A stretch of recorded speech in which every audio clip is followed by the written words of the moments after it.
Hi, I'm Brittany with Cozy Bee Creations, and today I'm going to show you how to knit a scarf like this.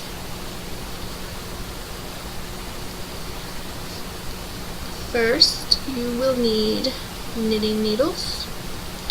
I got these at either Michael's or Hobby Lobby. You can get them online. I think they have them at Walmart. I'm not sure. But these, I think, are 10.5. I don't know. It's 10.5, whatever that means. I don't know anything about knitting. But you can get any size you're comfortable with as long as it'll fit through the holes. I choose circular needles because it has this nifty little thing, and when you want to stop, you can just push what you're working on onto this, and then you can tie it. So you don't have to worry about losing it. It won't fall off. You can use regular needles if you want. If you do choose circular needles, check this little thing out, because if it's real stiff, it makes it hard to work with, because you have it here, and yeah, anyway, it makes it difficult. So, knitting needles. You are also going to need this specialty yarn. It's netted like fishnet stockings, and on the ball it looks like ribbon, but when you open it up, it looks like this.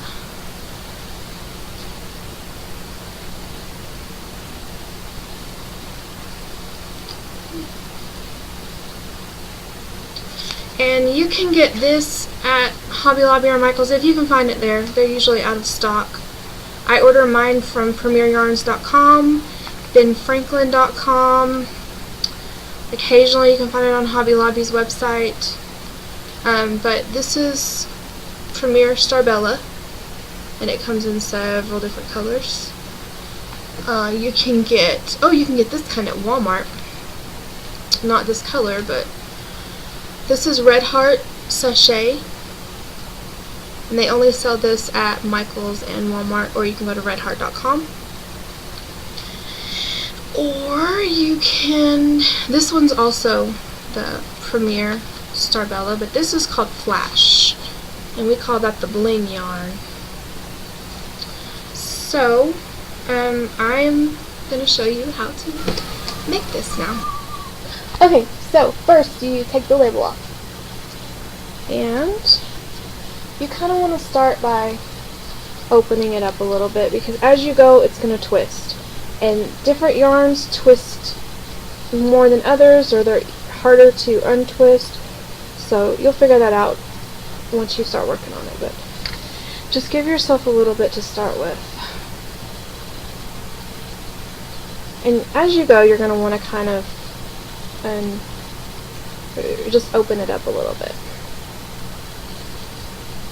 Okay, so you start on the end, and there are several different ways to start. Once you get used to this, you can go online on Red Heart's website, and they'll show you different ways to start. So maybe you can find something if you're not comfortable with this, but I just tie a knot and then another knot on top of it. You want to have kind of a big knot, because the way I end it is I push this back up into the scarf so it won't fall out and you can't see it. So you want to have something that'll kind of hold on to.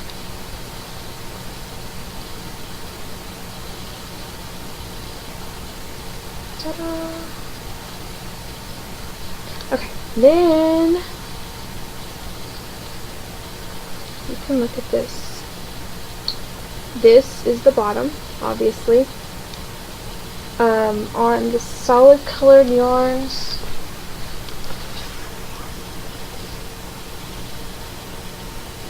like this one, you're still going to be able to tell the top from the bottom, even though it doesn't have the bling on it, because it's a little bit thicker on the bottom than it is the top. But this is going to create your little ruffle. So, you're going to take your needle, and you want to start as close to your knot as you can, or whatever you're comfortable with, because you don't want it hanging too bad. Okay, So, the first stitch on the top row, you're going to take your first needle and push it through the back. So that's your first loop. Okay. The next loop, you go around, behind, and through. That's 2, 3, 4, 5, 6, 7, 8. Okay, the less stitches, I use 8 on Starbella Flash. The less stitches you use, the thinner your scarf is going to be, the thinner and longer. The more stitches you use, it's going to be thicker and shorter. You can kind of determine what you're comfortable with, what you prefer, or maybe what your customers prefer, or whoever you're making them for. So anyway, on Flash, I choose 8 because it makes for a fuller scarf, and for some reason, this yarn makes a longer scarf anyway. So after you get your 8 stitches on there, you're going to turn it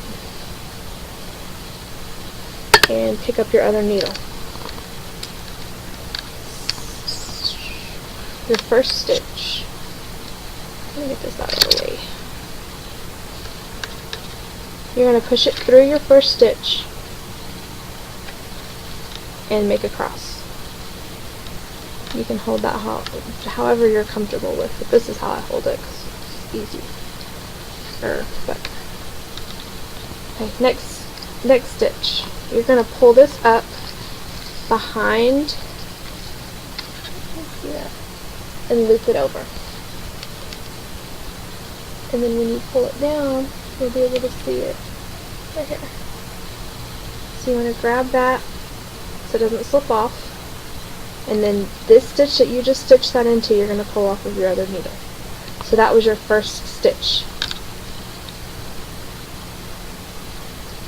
You do the same thing with the second one. You push it through the back, make a cross, grab your next loop right here, pull it over the back and down. You can see it right there. Hold it and take that one off. Okay, next one, same thing.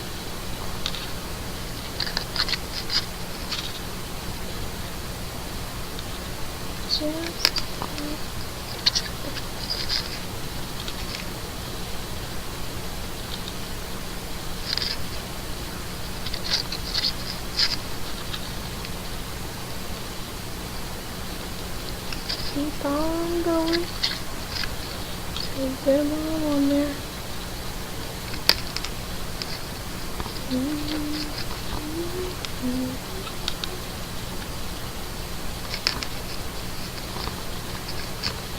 Okay, last stitch. And take it off. And then you're going to drop the snake. This one you're going to turn around. And as you go, you can kind of pull this down, straighten it out. I like to tug on them because if you drop a stitch, if you drop one of these loops, if you're far enough that you can go back and find a row, and once you get good at this and you start understanding the concept, you'll be able to go back and look and find a row to put your needle back into. But if you drop one of these stitches, you can't just keep going, because if you pull, it'll just start unraveling. So it's a lot of time wasted if you just keep going. Okay, so that is your first ruffle right there. This is a pretty color.